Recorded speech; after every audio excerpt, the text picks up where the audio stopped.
What up, y'all? Welcome back to the channel. I'm out here in Ocala at the Outdoor Expo. We're gonna go in here and check this place out, see what they got going on. All right.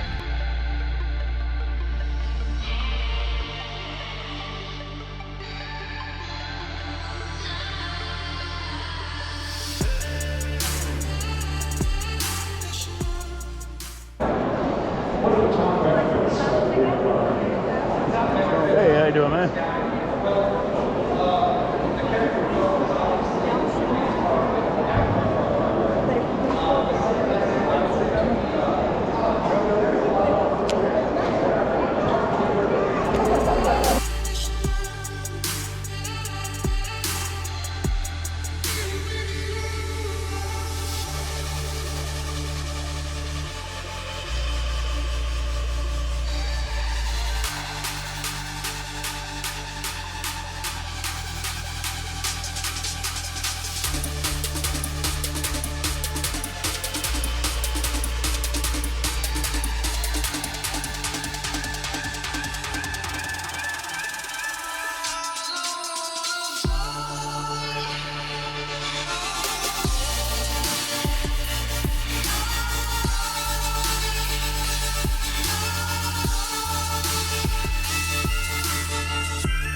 Yeah, no, always trying to learn, you know. Yeah, that's why I still serving for $10 for each house.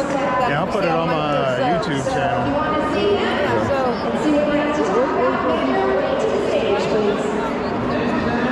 You got a YouTube channel? Yeah, I just started it about a month ago, but You got some information?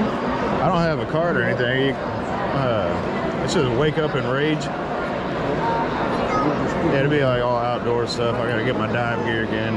You know, I'll be scuba diving, lobster, and all that. that's good. Fishing. I'm trying to, you know, post a video every week. I caught my biggest bull shark in the scallop grounds. Oh, no way. 10.5 feet. Jeez. It took me an hour and a half for the bruise in the scallop grounds. Speaking of that live bait out.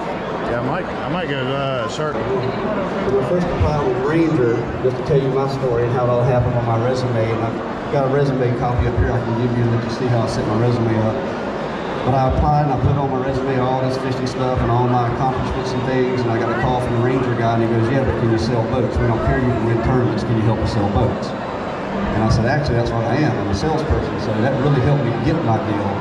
Not the fact that I was winning tournaments or anything. You know, I wish I'd have done it earlier because I was waiting to win some tournaments before I applied for these deals.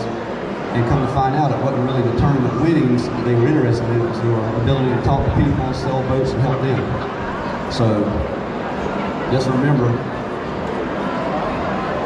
you don't really have to go out and win every tournament to ask for sponsorships. That's my next thing is ask. I can tell you a story. One of my best sponsors is Gill Clothing. You see it on my leg here, Gill Clothing, best clothing there is. So when I got out of college and I started fishing, I asked my wife one day, I said, you know what, I'm starting to make a little bit of money. I want the best clothing you can find. I'm tired of being cold, I'm tired of being wet. You know, because we're fishing up north and it might be 20 degrees and raining all day long. So I was just tired of it. So she went online and she found this company called Gill Clothing. She goes, this is the best there is. I've done all the reviews.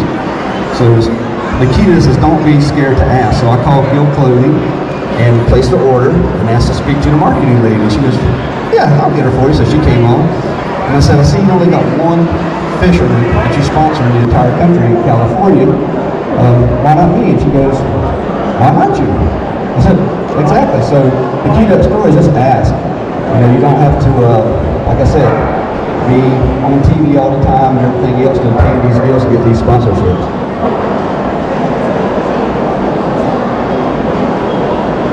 My next point would be work shows and events, like we're doing today. You know, when you start looking for sponsorships and all, you don't want to just go up and get something for free. You want to show that company what you're willing to put into it, how you're willing to work, what you're willing to do for them, not just what they can do for you. You just don't want to go up to your local marina and say, hey, I want a free boat. It just doesn't work that way. I mean, I work boat shows, like the Orlando Boat Show, do a lot of stuff with kids for charity, do things like this, you know, all throughout the state. And, it's really fun. It gets a little nervous sometimes when you get in front of a bunch of people, but it's really fun. You get to meet a lot of nice people and get to answer a lot of questions and things like that.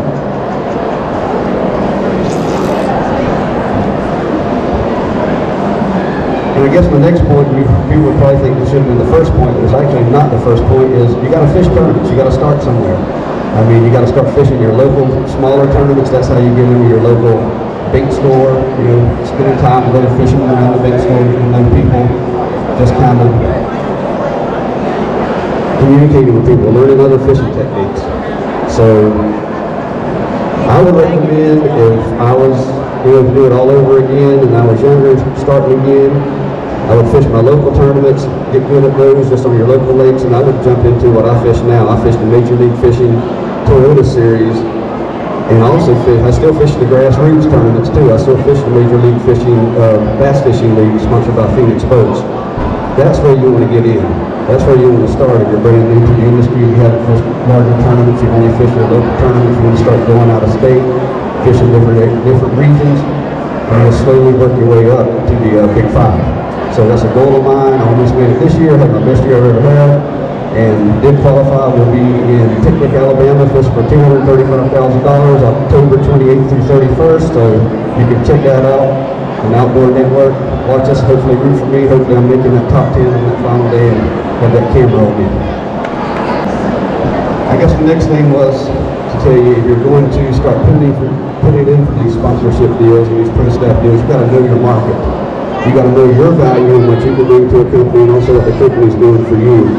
You need to go online, do some research, figure out how many impressions you get by wrapping your boat, if you're riding down the highway. You know, I figured all that out before I started putting in for all this stuff. I knew that, you know, 125,000 people, if I make a 4-hour trip from Ocala down to Okeechobee, I know 125,000 people are going to see that wrap on the boat on a round trip.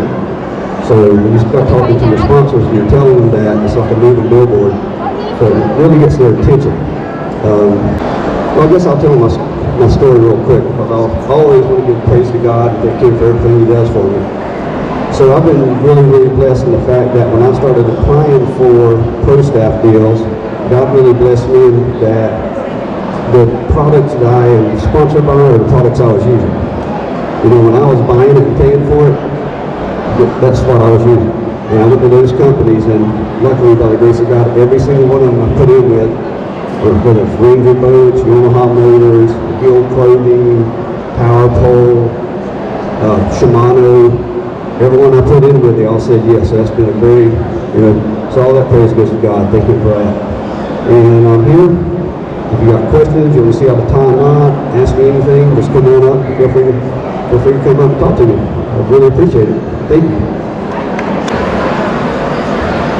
Questions? Not really. I don't know. I can't really think of anything. I want to know how many fishing poles you own.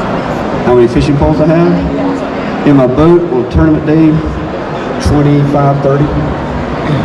And you use them all? I don't use them all now in practice. If you got all 25 or 30 out and it's tournament morning, then you're still searching. It's good to have those. If I could just keep those 3 all the time, that's what I would do. Those 3 make me the most money I made this year. And I made more money this year than I ever made, and those 3 did all the work. Do you have a lucky fishing pole? No lucky fishing pole. Sure don't. Oh, well, thank you. Thank you. Guys, got questions? What would you do about, how would you go about locating bass if you don't have any kind of fish finder or anything? A lot of times I'm fishing in my canoe and stuff, and I don't have anything like that. I just have an app like Navionics, you know, to where I can just see the graphs and everything, but other than that, you know, I know a lot of it depends on seasons and everything, but I would, first thing I would do is, like you said, seasonal. I mean, you know, in the spring they're going to be on the bank. I found the easiest way is when they go off outshore, you know, offshore. I can do that. I'll go out there and throw a Carolina rig and stuff sometimes, but that's not my deal. You know, I don't even know who John Cox is. no. Professional fisherman. He's from around here. I got into bass fishing, you know, probably about 3-4 years ago. You know, because I grew up saltwater fishing with my dad and everything, but you know, I'd much rather do that, dude. Yeah, that's my fun fishing. Yeah, this is my job. That's my fun fishing. Someone always says, "Man, if you could fish one more day, it's the last day, and the fish are just killing it." I would go out. Be offshore for sure. And throw me a popping cork and catch trout. Yeah. I love it. Freshwater fishing is just more practical for me and where I live. You know, I live up in Gainesville, and so you do? Plus I don't have a whole lot of money to be, you know, going around. You ever fish Bivens Arm? When I was in college, my buddy used to get me. I went to Gainesville. Yeah, I'm gonna try to. I've been thinking about trying to park somewhere and just slide my canoe over there. That's what he was doing, but he was killing it. There got to be some good bass in there, you know, because nobody's ever there. So I never got in there, but I always find it easier to chase him from the bank out. I mean, go to the bank first, you know. Like there's still some. My personal best, I never got to weigh it. My scale wouldn't work, and I caught her off a bed over on Lake Harris. And I guarantee you, because my personal best I weighed is 11. Nice. I guarantee you this fish was 13 and a half pounds. They don't so, I've caught a bunch of big fish. It was so big, I was talking to my buddy on the phone, telling him about it, seeing if he could bring me a battery, because I needed a couple of 9-volt, a couple little double-A batteries for my scale. And I'm talking to him, I'm like, man, I gotta go. He goes, what's wrong? I said, I think I'm gonna throw up. My adrenaline's been going. My adrenaline's going so hard, I think I'm gonna throw up. He goes, oh, all the big fish you caught? I said, dude, this is a freaking 13, 14-pound fish, dude. Big one, yeah. And I didn't have any way to take a picture. I didn't want to lay it on the carpet. Her stomach was just full of eggs. Damn. So I just looked at it for a while, put her in the live well, called him. I finally just put her back. Damn. I couldn't keep her. Could not keep her. Yeah, just draw an outline around it real quick. Do you prefer the EWGs or the straight? Oh, you got the. When I'm flipping, just straight. Okay. And I tie what's called a snail knot. Okay. So when you don't like the Palomar knot? not when I'm flipping. Oh, okay. We used to What's years the ago. difference? Let me show you. See that hook? Watch this. That's where this hook goes. Straight Oh, up. okay. Straight roof of the mouth. Nice. Hey, you back? Yeah, I'm gonna get this one right here if you don't mind. Okay. Get that one from my mom. Alrighty. Got your little card reader somewhere?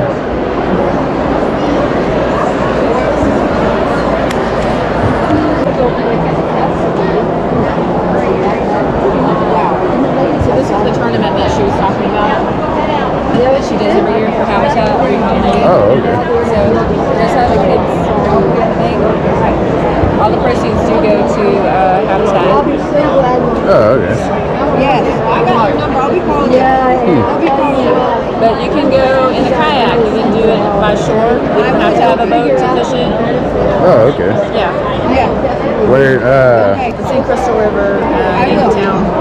oh, alrighty. Yeah. Cool. That was Yeah, I ain't got my boat fixed yet. I gotta fix that. These are 5. I mean, there's people that just Habitat for fish on Humanity. shore. I thought it was a Oh, okay. The woman that went last year, left. These are fishing boats. by like 1 ounce, was in a kayak. Oh, really? Yeah. Man. How big was the fish? I thought it was a Over 7 pounds. Oh, Red fish. wow. Yeah. That you could just, put it out. Yeah. I got third It'd be place. pretty though. Oh, You nice. could use it for that. I tried for second place. It was like, beautiful. yeah. Well, that's it. It was pretty cool talking to these pro anglers and all that and trying to, you know, pick their brain, learn a little bit. But stay tuned, wake up and rage. I appreciate y'all for following me and all that. Check out the next video, it'll be up next week. All right, peace.